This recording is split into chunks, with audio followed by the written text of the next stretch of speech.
जनपद उन्नाव में समाजवादी लोहिया वाहिनी के कार्यकर्ता सम्मेलन में प्रदेश अध्यक्ष डॉक्टर रामकरण निर्मल ने 2027 विधानसभा चुनाव को लेकर पीडीए प्रगतिशील दलित अल्पसंख्यक की सरकार बनाने का लक्ष्य रखा है। सम्मेलन का आयोजन जिला अध्यक्ष राहुल अग्निहोत्री के नेतृत्व में हुआ। सपा जिला अध्यक्ष राजेश यादव ने भाजपा को सत्ता से बाहर करने के लिए एकजुटता की अपील की है।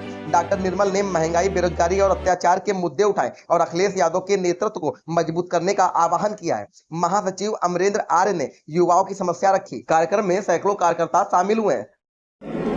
देखिए, आपने देखा होगा कि भारतीय जनता पार्टी के नेता बदजुबानी, बदतमीजी हमेशा करते रहते हैं। सैकड़ों बार खुद ब्रजेश पाठक ने समाजवादियों के डीएनए की बात की थी और अपशब्द कहे थे।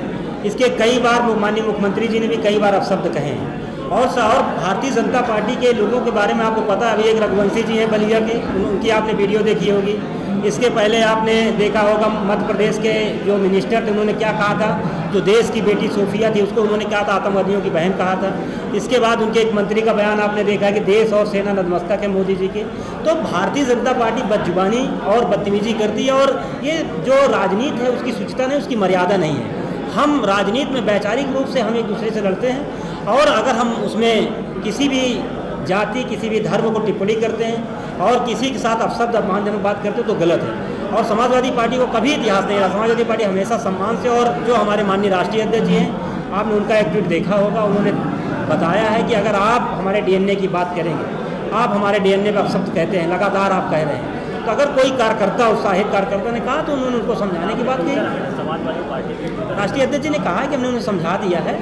और ये भारतीय जनता पार्टी के लोग भी सोचें कि जिस तरह वो बहन बेटियों के साथ मान सम्मान के साथ, जिस तरह दलितों पिछड़ों के साथ अन्याय अत्याचार कर रहे हैं, जिस तरह बहनों का बलात्कार हो रहा है। आपने देखा नहीं, अलीगढ़ में कि 2 भाइयों, दलित भाइयों को सिर्फ जय भीम करने के लिए पीटा गया। आपने बुलंदशहर की घटना देखी, कैसे थार चढ़ा के कुचल दिया गया। अभी आपने कल आजमगढ़ की एक घटना देखी, राजभर समाज के बेटे को इसलिए गोली मार दी गई कि उसने जो योगी जी के सजाती लोग हैं उनको कहा कि आप गाड़ी हटा लीजिए, नहीं हटाए उनको गोली मार दी गई। जैसे हजारों घटनाएं जो भारतीय जनता पार्टी से जुड़ी है उनके लोगों द्वारा की जाती है।